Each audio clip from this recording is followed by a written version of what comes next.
one guy once said to me that, in a world that is changing so fast, Yeah. the biggest risk is taking no risk at all. Yeah. What's your view on that statement? Yo, man, I take the craziest risks.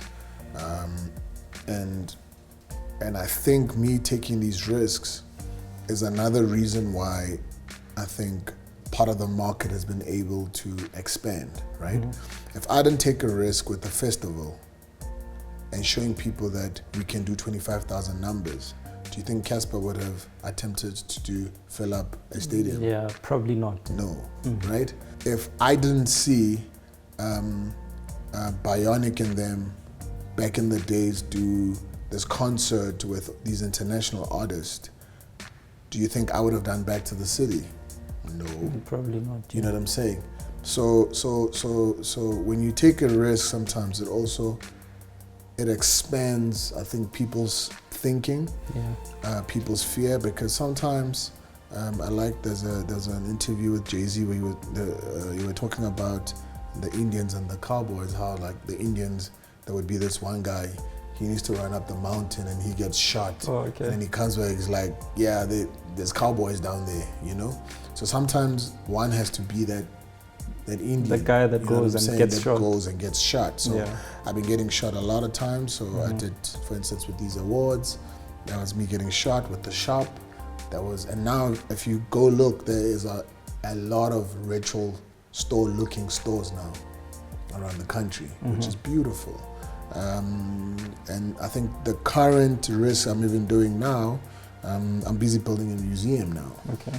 You've spoke a lot about it. Maybe give us a hint of what is it about? So we're opening this South African Hip Hop Museum. And what you must also remember and understand, there is nothing of that sort in the country, right?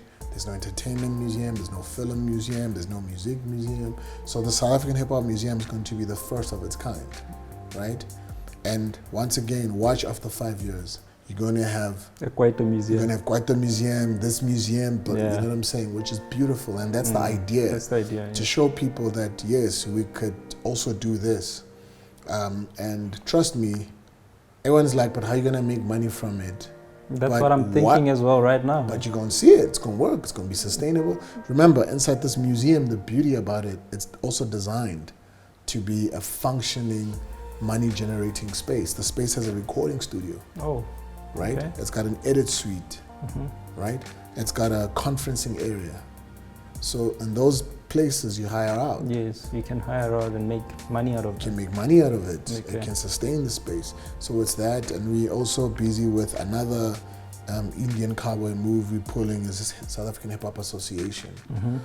And once again, the association idea is exactly that. How do we infiltrate communities and schools by sort of preaching the gospel that is hip hop, because hip hop promotes entrepreneurship. It promotes, changing mindsets.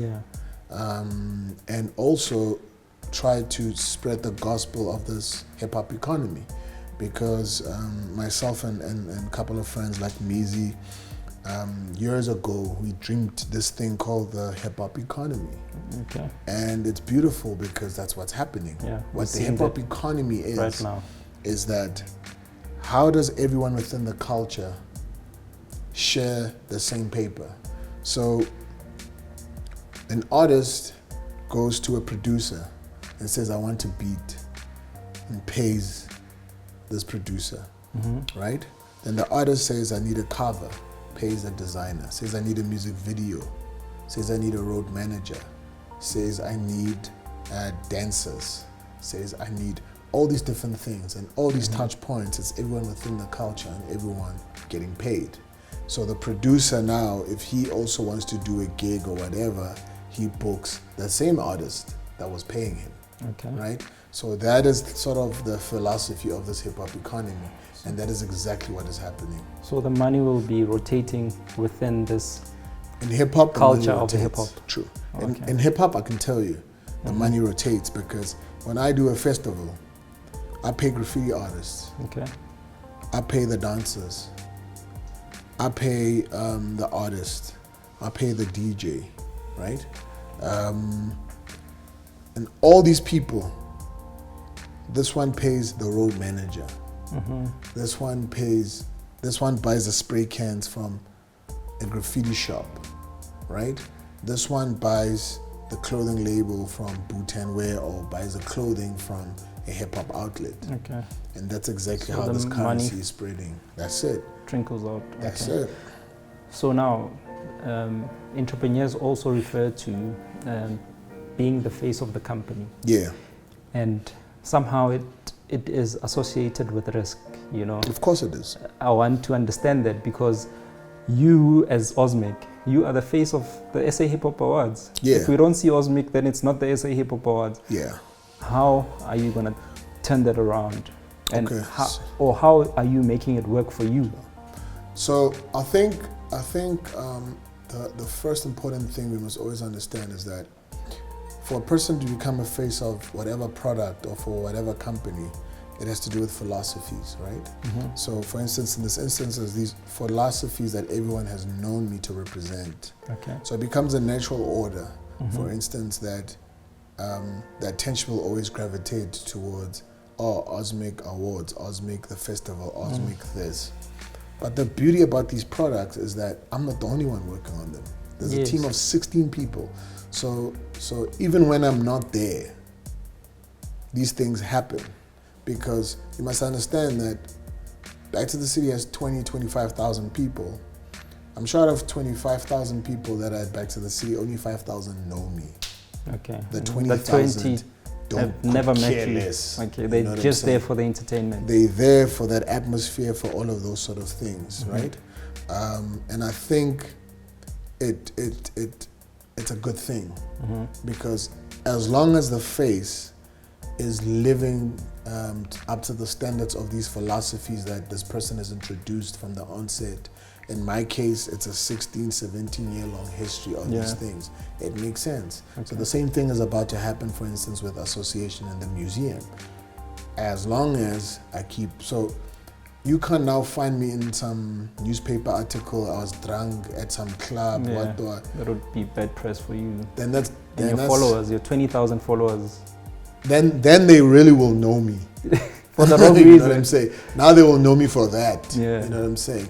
It's always the case when you do the good work, only a few will know you, but when you start bugging out, and all of us will start reading about you. So, So you spoke about people around you. I know your company was not a one-man show. Yeah. You didn't succeed by yourself. Of course. Tell us about the partnerships that you've built over the years, whether it's artists that were amateurs at the time when you started and are now you know, making big money out of hip-hop and all of that. Well, more like 80% of them. But the beauty about how the structure of my company works, so I've got a team of about 12 people that work within the office. And then in terms of when we do these projects, there's a team of about 25. Okay. But the beauty about the core guys that work in the office, it's a very weird, I think, systems that we use. Every single person in the company is a company.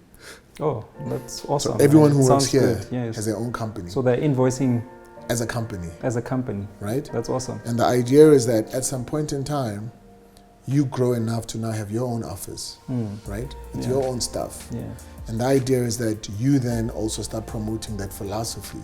Because if I can have 12 guys working under me as these companies, they're being incubated, and they keep growing, and then they'll grow to a point where now, cool, they can have their own companies. Yeah. And what that means is that out of these 12 people, you can now bring out 50, 60 other people. 100 people that can come out of those companies. That's it. Yeah. You know? So that's our philosophy, and that's the stuff that we've been doing for the longest of time to say.